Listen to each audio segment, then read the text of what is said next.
बिस्मिल्लाहिर्रहमानिर्रहीम।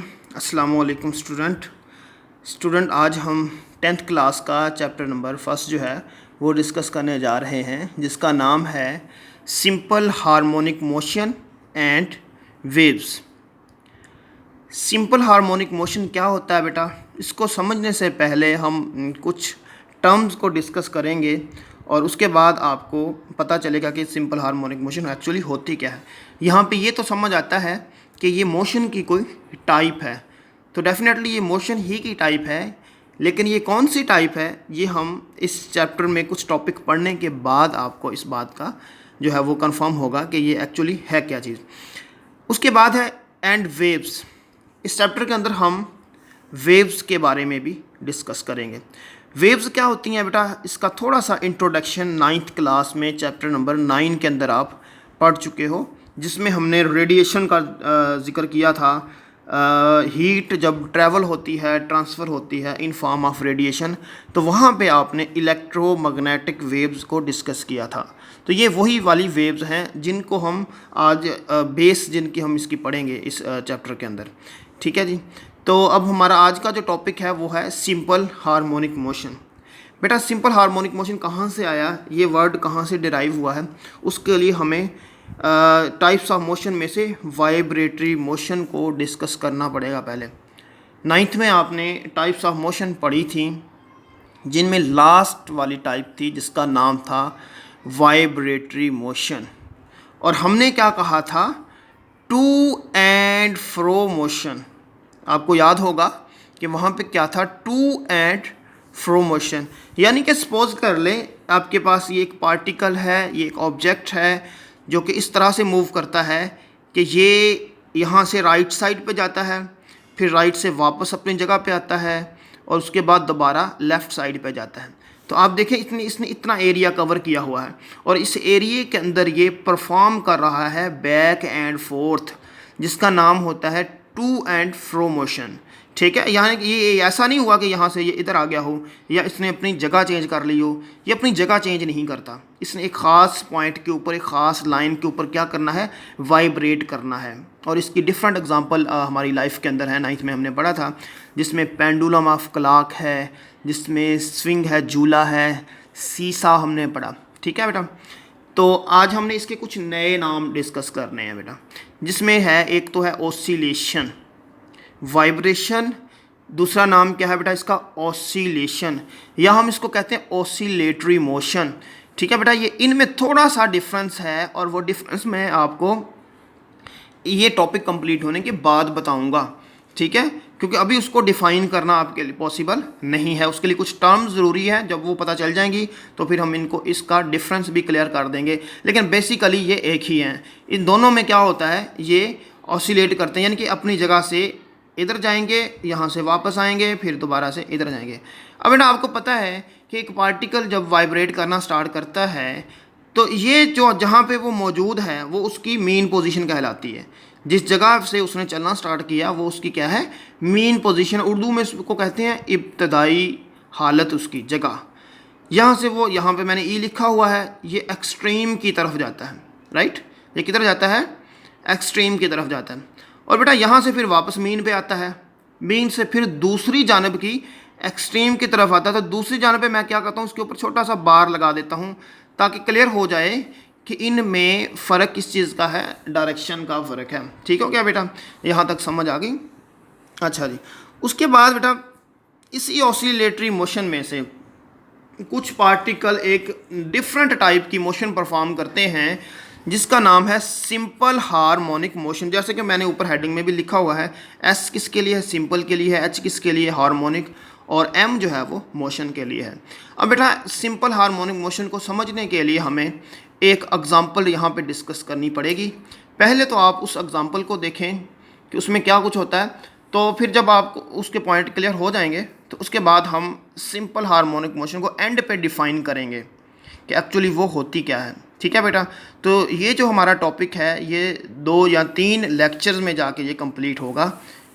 ठीक है जी, तो इसको 1 बाय 1 हम सब स्टेप्स को डिस्कस करेंगे।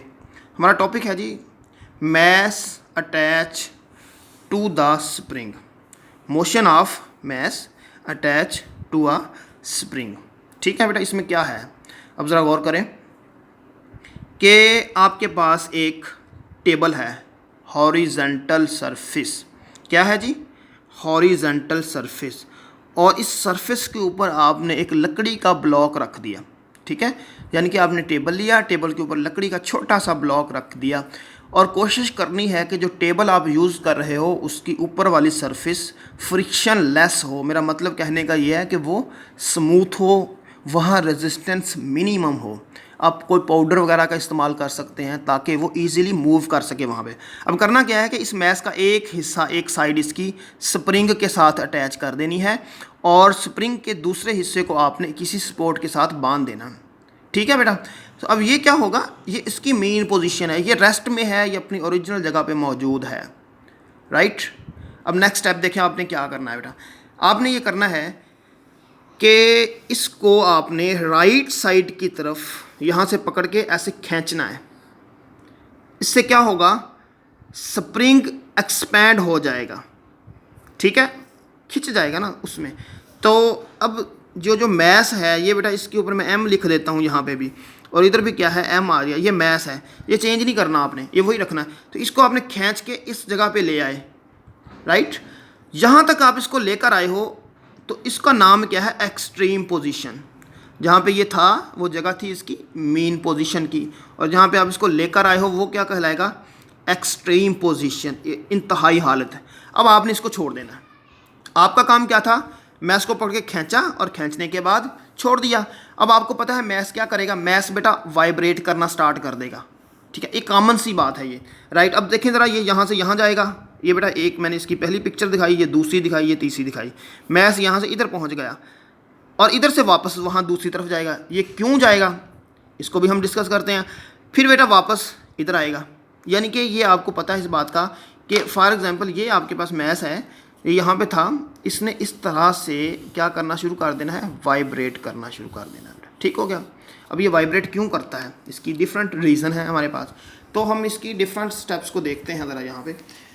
पहले तो बेटा आप ज़रा गौर करें कि जब ये मेन पोजीशन पे था, ये रेस्ट में था, ठीक है, आपने इसके ऊपर लगाई फोर्स, आपके हाथों में एनर्जी थी बेटा, आपने एनर्जी लगा के इसको डिस्प्लेस कर दिया बेटा, ये डिस्टेंस आपने इसको दे दिया।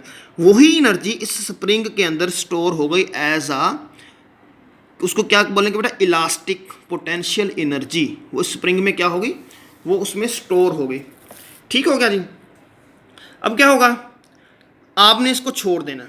अब ज़रा गौर करें, जब आप इसको रिलीज़ कर दोगे तो ये वापस मीन की तरफ भागेगा, ऐसे ही ना बेटा, ये मूव करेगा टूवर्ड मीन पोजीशन। अब सवाल ये पैदा होता है कि इस मैश को मीन की जानिब कौन लेकर आ रहा है, तो बेटा इसको मीन की जानिब एक फोर्स लेकर आ रही है। ठीक है, जो फोर्स बेटा इस स्प्रिंग के अंदर मौजूद थी in form of energy, elastic potential energy की शक्ल में, जो जिसने क्या करना है, जिसका काम क्या है, इसको रीस्टोर करना। क्योंकि स्प्रिंग को जब हम खींचते हैं तो उसके अंदर इलास्टिसिटी होती है जो उसको वापस कंप्रेस करती है। तो बेटा ये आ जाएगा अपनी मेन पोजीशन की तरफ। लेकिन इसको एक्चुअली तो यहाँ रुकना चाहिए था, क्योंकि स्प्रिंग के अंदर इलास्टिसिटी तो ख़त्म हो गई।